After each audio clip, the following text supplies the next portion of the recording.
Hello folks and welcome to the season review for season 2 of the new Home FC FM20 save that's been taking place on Twitch, twitch.tv/LOLLUJO, Mondays, Wednesdays, Thursdays and Sunday nights 9 PM UK time. It's a season review of that season, and as you can see, it was a good season. We've finished top of the league, we've got promoted, we are out of Tier 8, and we're going to have a look at how we did that, what transfers and whatnot have been going on along the way, and making some plans for what's going to happen in the next season, which will be starting on Twitch tomorrow night, 9 o'clock. If you want to be in for the start of season 3, that's where you want to be, Sunday night on Twitch. So let's have a little look at the season. If we start with the league table, as you can see, the league table is looking very, very snazzy. It wasn't completely dominant, but we were top of the table for most of the second half of the season. There were a couple of dodgy moments towards the end, and those dodgy moments really tie into the story of the season. And the story of the season is the story of, where is he? We renamed him Scumbag. I can't remember what his original name was. Chris Camwell, aka Scumbag, who came in the summer, was fantastic, was a really good left back and centre back for us. So good that we gave him a 2-year contract. He then got injured. And while he was injured, we started to lose some players. You can see some of the stars from the previous season, Dan McBeam, the Hunchback, Terry, all these players leaving. But it was these players down here that really started to annoy Scumbag, and particularly when we lost our goalkeeper, Charlie Busby. We lost Jonathan Kiley, who at the point that he went had an obscene assists at record, 13 assists in 18 games. He was our attacking driving force. But the one that really got to him was losing Gavin Jones, one of his defensive partners, who is a very good centre-back. But when he left, Scumbag decided that we weren't strong enough at the back. And the problem is, that doesn't tell the whole story. Our wage budget last year was £500 a week and we were spending £1,000. We couldn't bring anyone else in. You can see there were a few transfers that happened over the course of the season, but the Gavin Jones transfer, he left in January, and we just really struggled to bring in another defender of his quality. Ryan Suckling came back, who was here on loan the previous season and only played 15 games. Well, he came back and managed to play even fewer games this time, 6 substitute appearances. Presumably, he'll keep coming back and then not playing, but that didn't appease Scumbag. So we signed Ethan Kaiser, who I think was in the Bourne save earlier this year, or might have been in last year's home save. Lots of potential and relatively cheap. He came in on a non-contract, so we could just about afford him. That didn't appease Scumbag. And we even brought in Adam Civita, hero of home from last year, and a goalkeeper far too good for the level of football we're playing in. He was playing in the Vanarama South last year, just too good for us. And none of that appeased Scumbag. So while all this is going on, and Scumbag has got his grumpy on, the form that had been going so well for most of the season, you can see that as this is going on, we're mid-January, we just suddenly were unable to win football matches. Draw, defeat. And we're starting to get messages through about the discontent in the ranks and unhappy players and not able to motivate the team, and the wheels were falling off. We were still top of the league, but at one point we were well clear at the top of the league, and it felt like the wheels were falling off. And in the end, after advice from the chat, we basically sacked Scumbag. And despite him having a 2-year contract and being injured, because he was so unhappy with my inability to replace Gavin Jones, we offered him a mutual termination. He agreed to go for free, and he was released, again, if we double check the dates, he was released on, where are we? He was released on the 22nd of February. And if we look at how these dates line up, so the last defeat in the run was the 19th of February. The 23rd of February, the day after he was released, we won 5-1 and then went on a winning streak. Only lost, 4 more games for the second half of the season, and did end up going as champions. The Scumbag nearly ruined us, but we did just about manage to turn things around. So he was the story of the season. But there were some other stars who emerged as well. We missed Dan McBeam. Dan McBeam was incredible in the previous year, and he is a player I'm actively trying to bring back. But we signed a man called Dwayne to replace him, who had a good start. He's actually called Dwayne Wrigglesworth. But he started quite well for us, and there was some calls in the chat to name this man Sir Dwayne. I ain't knighting players this early in the save, so that's how he earned the name Just Dwayne, because he's not Sir Dwayne, he's Just Dwayne. But he did, I wouldn't say replace Dan McBeam, but 12 goals, 7 assists and a 7.12 average rating. He didn't have a terrible season. He is available to sign on a free transfer from FC United. He's on a youth contract there, so he's definitely someone we'll look at to bring in permanently this summer when we do the transfers on stream on Sunday night. Likewise, Connor McParland.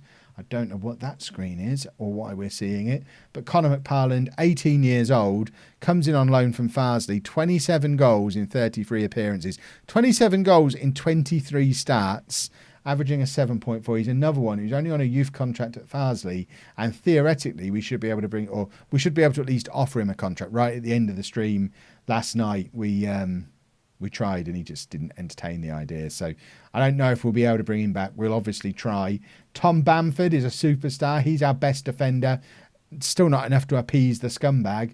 He is out of contract this summer, so we need to look into getting him a new contract. You can see Notts County are sniffing around him. Whether or not we'll be able to afford to keep him, I'm not sure, but he's already a Vanarama North/South level player. So he was our best defender last year. He'd be our best defender again if we could keep him, but that's a big if. We know all about the Scumbag. Reece Fenlon was a bit of a flop. He was one of the first players to come in on an actual contract, and he was just injured all season long. If we look at the injury report, just constant little niggling injuries, so he'll be leaving this summer.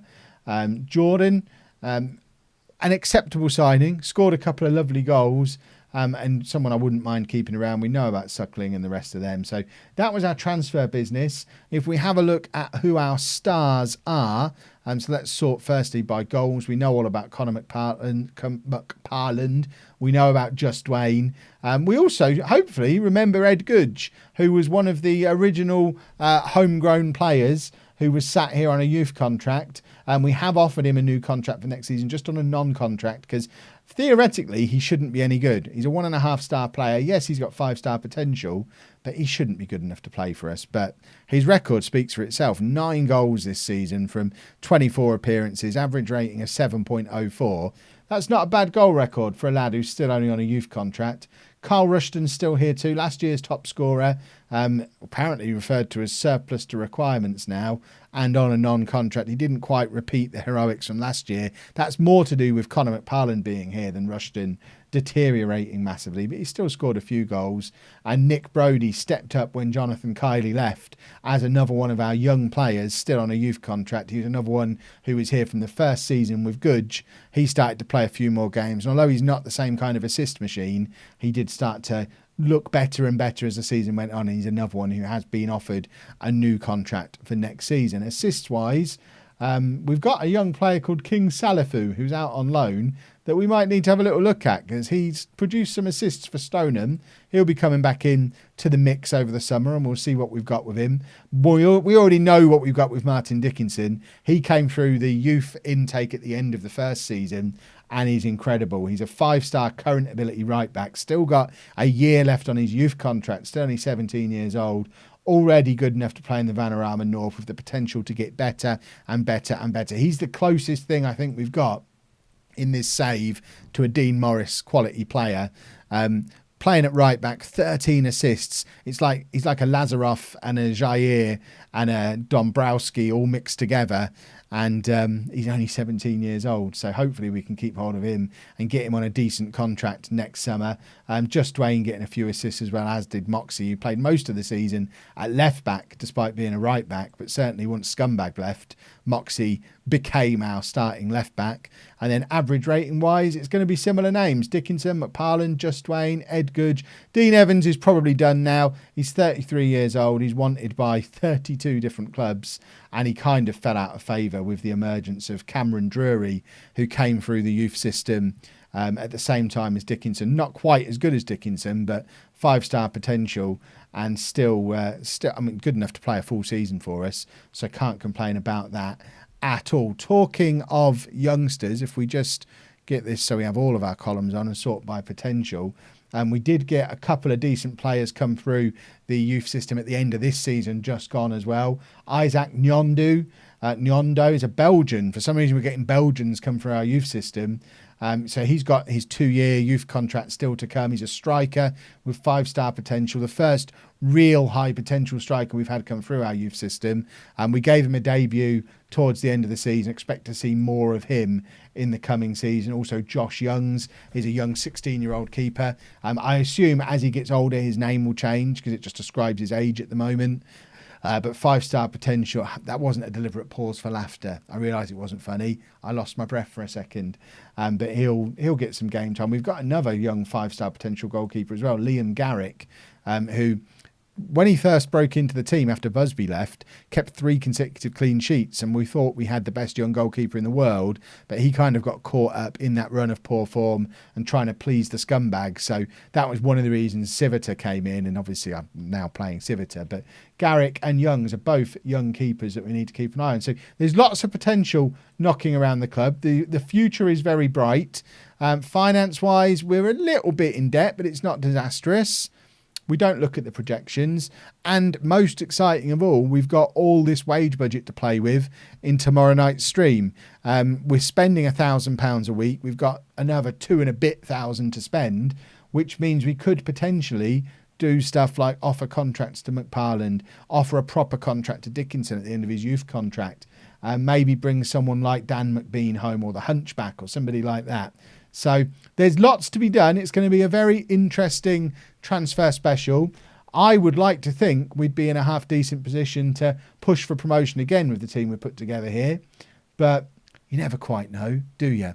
That's why you need to be following along live on Twitch, which will be tomorrow night. We'll do all the transfers. If you've enjoyed this video, or you're just enjoying the home streams so far, make sure you leave a nice big thumbs up on this video. If you're waiting for the stream replays on LOLLUJO 2, I'm having a few issues with them at the moment because stream replays aren't really working. So I'll try and keep them going. But if you want to watch it as it's happening, you might be better watching the replays on Twitch for the time being while I'm trying to find a solution. The most recent stream, for some reason, is showing up as a 16-hour-long file, despite it only being a 2-hour stream. So we might have to make do with replays on Twitch and these season reviews on this channel. But I'm trying to find a solution, but it just might not be a quick one. Subscribe to the channel for more of this and, of course, all the other series we've got going on as well. And thank you very much for watching.